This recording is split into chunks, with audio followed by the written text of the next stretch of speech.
السلام علیکم ورحمۃ اللہ وبرکاتہ۔ بسم اللہ الرحمن الرحیم۔ آئیے دوستوں اور میرے پیارے ساتھیوں اور عزیزوں، جواہر المنطق کا سلسلہ چل رہا ہے۔ آپ کو معلوم ہونا چاہیے کہ میں جواہر المنطق کے اسباق کو 3 دن اپلوڈ کرتا ہوں، اس کے بعد 3 دن بنج گنج اور جو اور کتابیں ہیں ان کو اپلوڈ کرتا ہوں۔ اس وجہ سے آپ کو تاخیر کے لیے آپ کو انتظار کرنے کے لیے اور آپ کو تاخیر برداشت کرنے کے لیے آپ سے میں معذرت چاہتا ہوں، چونکہ میں ابھی زیر تعلیم ہوں جامعہ اشرفیہ مبارک پور میں ابھی زیر تعلیم ہوں، میں وہاں پڑھ رہا ہوں، جو مجھے بھی اپنے مدرسے کے بھی تعلیم کی طرف دھیان دینا پڑتا ہے، اور جو مدرسے میں جو کتابیں پڑھائی جاتی ہیں، نصاب میں جو ہماری کتابیں داخل ہیں ان کو بھی پڑھنا رہتا ہے، ان کو بھی ملانا رہتا ہے، تکرار کرنا رہتا ہے، تو بہت ساری مصروفیات ہیں۔ ان مصروفیات میں سے کچھ وقت نکال کے میں آپ کے لیے، آپ کی خدمت کے لیے میں حاضر ہوتا ہوں۔ آپ حضرات میرے لیے اور میرے اہل خانہ کے لیے دعا فرمائیں، اللہ تعالی ہم سب کو اور ہم سب کے والدین کی کو لمبی عمر عطا فرمائے، اور اللہ پاک ہماری اس خدمت کو جو میں دینی صورت میں سمجھ کر اس کو پیش کر رہا ہوں، اللہ تعالی ہماری اس خدمت کو قبول فرمائے، اور تمام مخلوقات یعنی جتنے بھی طلباء اور طالبات ہمارے اس درس کو سماعت کرتے ہیں ان سب کے لیے کارآمد بنائے۔ چلیں آج کا سبق دیکھتے ہیں۔ آج کے سبق میں کیا ہے؟ آج کا سبق ہے، فرماتے ہیں کہ ان چند کلیوں کا بیان جو اپنے افراد کی حقیقت کا عین ہے۔ ان چند کلیوں کا بیان جو اپنے افراد کی حقیقت کا عین ہے۔ کیا مطلب اس کا؟ یعنی جو حقیقت کلی کی ہوگی وہی اس کے افراد کی بھی ہوگی۔ عین کا مطلب یہ ہوتا ہے جو بے عین ہی ہو۔ عین کا مطلب جو بے عین ہی ہو۔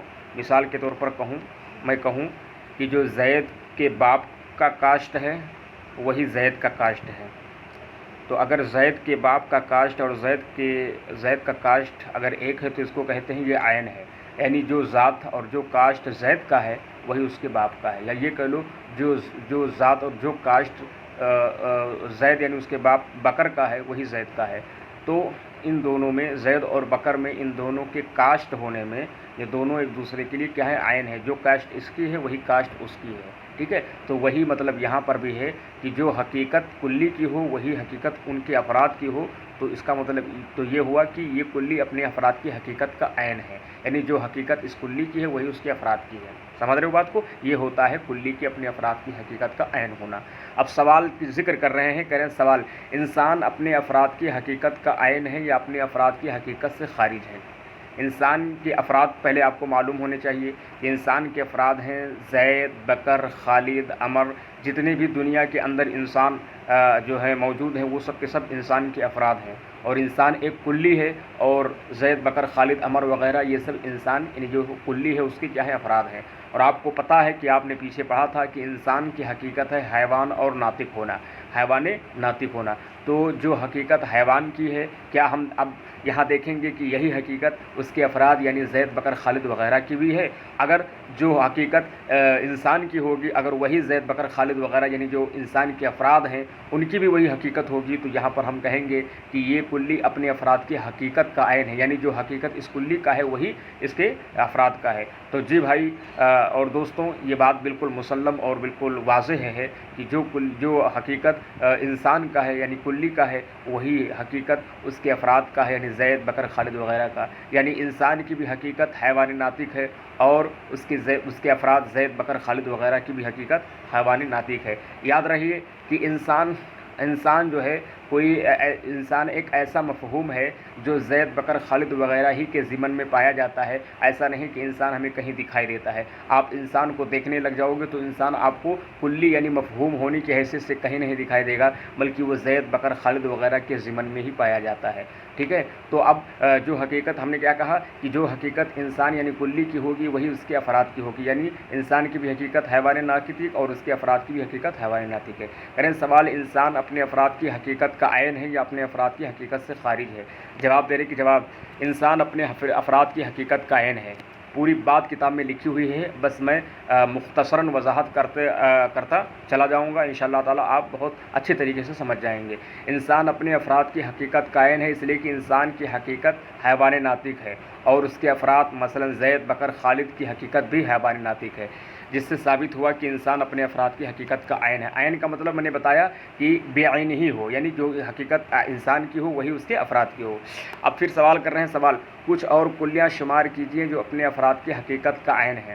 کچھ اور کلیاں شمار کیجئے جو اپنے افراد کی حقیقت کا عین ہے۔ تو ظاہر سی بات ہے کچھ اور کلیاں جو اپنے افراد کی حقیقت کا عین ہے وہ فرس ہے، حمار ہے، کلب ہے نا۔ فرس کی حقیقت کیا ہے؟ فرس کی حقیقت ہے حیوان ساحل ہونا، اور دنیا کے اندر جتنے بھی فرس ہیں یعنی جتنے بھی گھوڑے ہیں ان کی بھی حقیقت حیوان ساحل ہونا ہے۔ اسی طریقے سے حمار کی حقیقت کیا ہے؟ حمار ایک کلی ہے، اور اس کی حقیقت کیا ہے؟ اس کی حقیقت ہے حمار کی حقیقت ہے حیوان ناحق ہونا، یعنی ہنہنانے والا جانور ہونا، ہے نا۔ تو اسی طریقے سے حمار کے جتنے بھی افراد ہیں یعنی دنیا کے اندر جتنے بھی گدھے پائے جائیں گے ان کی بھی حقیقت حیوان ناحق ہونا ہے۔ اسی طریقے سے کلب ایک کلی ہے اور اس کی حقیقت ہے حیوان نابح ہونا۔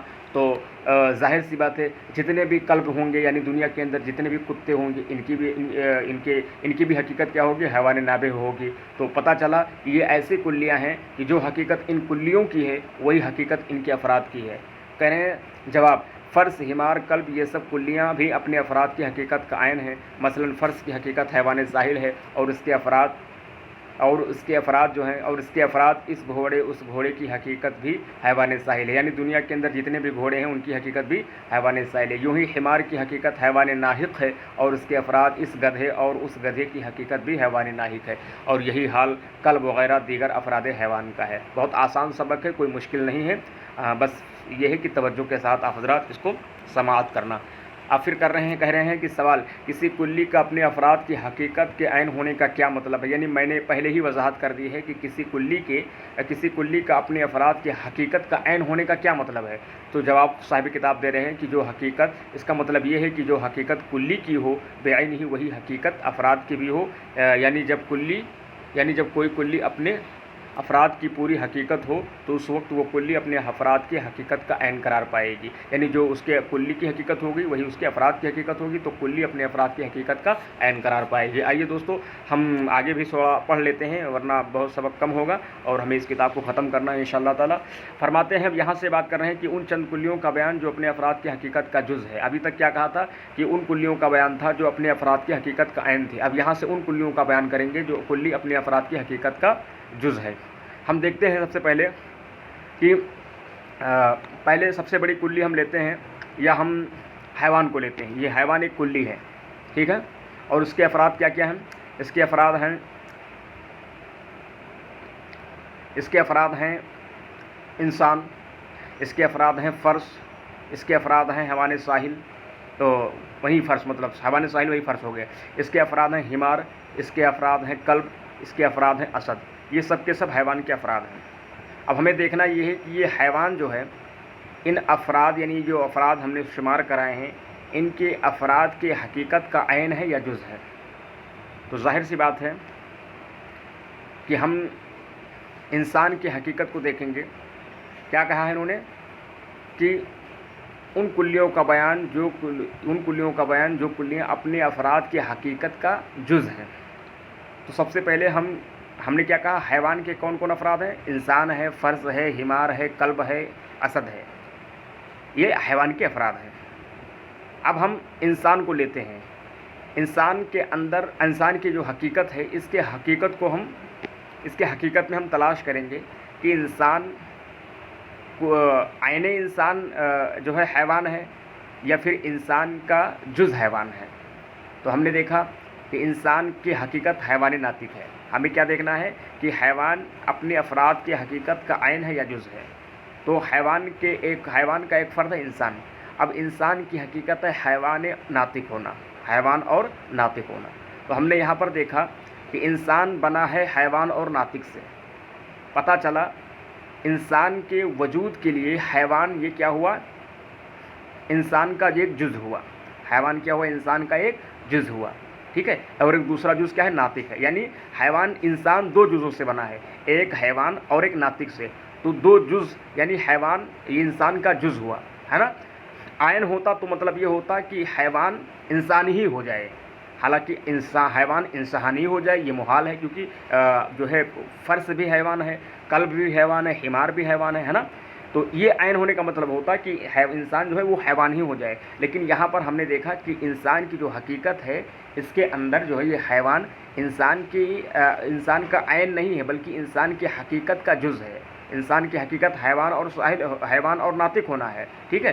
تو یہ دونوں جز مل کر انسان کی حقیقت بنے۔ تو ہم نے کیا کہا، ہم نے کیا دیکھا یہاں پر کہ حیوان جو ہے یہ انسان کا ایک جز ہے، ٹھیک ہے؟ اسی طریقے سے فرس کو لے لیجئے، فرس کی حقیقت ہے حیوان ساحل ہونا۔ یہاں پر بھی حیوان جو ہے یہ ساحل کے ساتھ مل کر انسان کا کیا ہے، انسان کی حقیقت بن رہا ہے، تو ساحل کی حقیقت بن رہا ہے۔ تو یہاں پر بھی حیوان جو ہے کیا ہے، ساحل یعنی فرس کا کیا ہے، جز ہے۔ اسی طریقے سے حیوان ناہق کو لے لو، ناہق کو، حیوان ناہق میں بھی دیکھیے حیوان یہ ناہق کا ایک جز ہے۔ حیوان مفترس کو لے لو، یہاں پر بھی حیوان یہ کیا ہے، مفترس کا ایک مطلب اسد کا ایک جز ہے، یعنی اسد کی حقیقت ہے حیوان اور مفترس ہونا، اور یہاں پر حیوان بھی ایک جز ہے اور مفترس بھی ایک جز ہے۔ تو پتہ چلا حیوان یہ اسد کا ایک جز ہے، نہ کہ اس کا عین ہے۔ تو وہی کہہ رہے ہیں ان چند کلیوں کا بیان جو اپنے افراد کی حقیقت کا جز ہے۔ سوال، حیوان اپنے افراد کی حقیقت کا جز ہے یا عین ہے؟ تو جواب دیتے ہیں کہ حیوان اپنے افراد کی حقیقت کا جز ہے۔ میں نے سب کی وضاحت کر دی ہے، اب آپ کو صرف کتاب دیکھنا ہے۔ جواب، حیوان اپنے افراد کی حقیقت کا جز ہے۔ مثلا حیوان کے افراد انسان اور فرس ہیں۔ انسان کی حقیقت حیوان ناطق ہے اور فرس کی حقیقت حیوان ساحل ہے۔ دیکھو حیوان انسان کا بھی جز ہے اور فرس کا بھی جز ہے نا؟ انہوں نے کیا کہا، انسان کی حقیقت حیوان ناطق ہے، تو دیکھیے انسان کی حقیقت میں حیوان آیا کہ نہیں آیا، ٹھیک ہے، ایک جز ہے۔ اسی طریقے سے فرس کی حقیقت حیوان ناطق ہے، یہاں پر بھی دیکھیے جو ہے حیوان ساحل ہے، فرس کی حقیقت بھی حیوان ساحل ہے۔ دیکھو یہاں پر بھی حیوان جو ہے انسان کا بھی جز ہے اور فرس کا بھی جز ہے، یعنی کہنے کا مطلب یہ ہے کہ حیوان ساحل میں بھی حیوان آیا ہے۔ اب سوال کر رہے ہیں، سوال، جسم نامی، جسم مطلق اور جوہر یہ سب کلیہ اپنے افراد کی حقیقت کا جز ہے یا عین ہے؟ تو ایک چیز ہمیشہ یاد رکھیے، سمجھ لیجئے یہ 100% ہے کہ جتنی بھی کلیہ جنس ہیں وہ اپنے افراد کے حقیقت کا عین کبھی نہیں ہو سکتی ہیں۔ جتنی بھی کلیہ جنس ہیں، نوع کی بات نہیں کر رہا ہوں، جنس کی بات کر رہا ہوں، اگر وہ کلی جنس ہے تو وہ اپنے افراد کی حقیقت کا عین نہیں ہو سکتی ہے۔ جیسے حیوان یہ جنس ہے تو یہ اپنے افراد کی حقیقت کا عین نہیں بلکہ جز ہے۔ ایسے ہی جسم نامی کی بات ہو رہی ہے، جسم نامی بھی ایک جنس ہے۔ جنس کسے کہتے ہیں؟ جو کثیرین، متفقین، جن کی حقیقت جو کثیرین مختلفین بالحقائق پر ما ہوا کے جواب میں بولی جائے، وہ کیا ہے؟ جنس ہے۔ تو ظاہر سی بات ہے جنس کے تحت مختلف طریقے کے افراد آتے ہیں، یعنی ایسے افراد آتے ہیں کہ ہر ایک کی حقیقتیں الگ الگ ہوتی ہیں۔ تو ظاہر سی بات ہے کہ جو جنس ہوگا وہ اپنے افراد کے حقیقت کا جز ہوگا، عین نہیں ہوگا۔ تو جسم نامی کیا ہے؟ جنس ہے، اس لیے جسم نامی بھی کیا ہے؟ اپنے افراد کی حقیقت کے کیا ہے؟ جز ہے، عین نہیں ہے۔ مثال کے طور پر ہم کہیں کہ جسم نامی کا ایک فرد ہے حیوان۔ ہم آپ سے پوچھیں حیوان کی تعریف کیا ہے، حیوان کی حقیقت کیا ہے، تو آپ کہیں گے حیوان جسم نام حساس متحرک بالارادہ۔ جسم نامی حساس ہے، حیوان جسم نامی ہے، حساس ہے، متحرک بالارادہ ہے۔ تو یہاں پر دیکھیے آپ نے حیوان کی تعریف کی تو آپ اس کے ساتھ کیا لے کر آئے؟ جسم نامی لے کر آئے۔ حیوان جسم نامی ہے نا، جسم نامی۔ اسی طریقے سے اگر ہم شجر کے بارے میں پوچھیں تو آپ کہیں گے کہ وہ بھی جسم نامی ہے۔ تو پتہ چلا کہ جسم نامی جس طریقے سے حیوان کا جز ہے جو کہ جسم نامی کا فرد ہے، اسی طریقے سے شجر کا بھی ایک جز ہے۔ تو یہاں پر بھی کیا ہے؟ جسم نامی بھی اپنے افراد کی حقیقت کا جز ہے، نہ کہ اس کا عین ہے۔ وہی کہہ رہے ہیں سوال، جسم نامی، جسم مطلق، جوہر یہ سب کلیہ اپنے افراد کی حقیقت کا جز ہے یا عین ہے؟ ایسے جسم مطلق کو بھی لے لو، جسم مطلق بھی اپنے افراد کی حقیقت کا جز ہے، جوہر بھی اپنے افراد کی حقیقت کا جز ہے، کیونکہ یہ بھی جنس ہے، اور جو جنس ہوتی ہے وہ اپنے افراد کی حقیقت کا عین نہیں بلکہ کیا ہوتی ہے؟ جز ہی ہوتی ہیں۔ کہہ رہے جواب، یہ سب کلیہ اپنے افراد کی حقیقت کا جز ہے، ٹھیک ہے۔ جسم نامی سے آپ سمجھ گئے ہوں گے، جسم مطلق بھی اپنے افراد کی حقیقت کا جز ہے، ٹھیک ہے۔ ہم جسم مطلق میں اگر آپ سے پوچھیں کہ شجر کسے پتھر کسے کہتے تو آپ کہو گے کہ جو ہے جسم ہو، ٹھیک ہے، جسم ہونا جو اس کے اندر ضروری ہے۔ تو جسم صرف پتھر کے اندر ہوتا نہیں ہے، جسم تو شجر کے اندر بھی ہوتا ہے، جسم تو حیوان کے اندر بھی ہوتا ہے۔ تو یہ سب کے سب جسم مطلق کے افراد ہیں اور ہر ایک کی حقیقت الگ الگ ہے۔ تو پتہ چلا جسم تو ہے لیکن حقیقتیں سب کی الگ الگ ہیں، اور جز اور ہر ایک فرد کے اندر دو جز موجود ہیں۔ تو ایک تو جسم موجود ہے اور دوسرا اس کے اندر دوسرا جز موجود ہے۔ تو پتہ چلا جسم مطلق بھی اپنے افراد کی حقیقت کا جز ہے، جوہر بھی اسی طریقے سے اپنے افراد کی حقیقت کا جز ہوگا، ٹھیک ہے۔ اب کہہ رہے سوال، ناطق کے افراد کیا ہیں اور ناطق اپنے افراد کی حقیقت کا جز ہے یا عین ہے؟ ناطق اپنے افراد کی حقیقت، ناطق کے افراد کیا ہیں اور ناطق اپنے افراد کی حقیقت کا جز ہے یا نہیں؟ جواب، جو افراد انسان کے وہی افراد ناطق کے بھی ہیں، ظاہر سی بات ہے بھائی۔ زید بکر خالد وغیرہ یہ انسان کے افراد ہیں اور زید بکر خالد وغیرہ یہی ناطق کے افراد ہیں، لیکن فرق یہ ہے کہ جو ہے انسان اپنے افراد کی حقیقت کا تو عین تھا، لیکن ناطق کے اپنے افراد کی حقیقت کا عین نہیں بلکہ وہ اس کا جز ہے، کیونکہ آپ کو پتہ ہے کہ ناطق کے جو افراد ہیں زید بکر خالد وغیرہ، اور زید بکر خالد وغیرہ کے جو حقیقت ہے وہ حیوان اور ناطق ہونا ہے۔ کیا ہے؟ حیوان اور ناطق ہونا ہے۔ تو جس طریقے سے زید بکر خالد وغیرہ کا جو ہے جز حیوان تھا، اسی طریقے سے ناطق بھی زید بکر خالد وغیرہ کا جز ہے، یہ عین نہیں ہے۔ وہی کریں جواب، جو اپنے افراد کے جو افراد انسان کے ہیں وہی افراد ناطق کے بھی ہیں، لیکن فرق یہ ہے کہ انسان اپنے افراد کی حقیقت کا عین ہے اور ناطق اپنے افراد کی حقیقت کا جز ہے۔ مثلا زید کی حقیقت حیوان ناطق ہے اور بکر کی حقیقت بھی حیوان ناطق ہے۔ دیکھو، ناطق زید کی بھی حقیقت کا جز ہے اور بکر کی بھی حقیقت کا جز ہے، لیکن انسان یہ اس کا عین تھا۔ انسان کی حقیقت اور زید بکر خالد وغیرہ کی حقیقت سیم تھی، ایک تھی، اس وجہ سے وہ اپنے افراد کی حقیقت کا عین تھے۔ ٹھیک ہے دوستوں، آپ لوگ اس کو ملائیے۔ کوئی بات سمجھ میں نہ آئے تو آپ فوراً یار فون کریے ہمارے پاس، میسج کریے واٹس ایپ پر، مجھے یہ بات سمجھ میں نہیں آ رہی ہے، انشاءاللہ تعالیٰ کوئی بھی مشکل سے مشکل بات ہوگی انشاءاللہ تعالیٰ اس کو سمجھانے کی کوشش کریں گے۔ ٹھیک ہے، السلام علیکم۔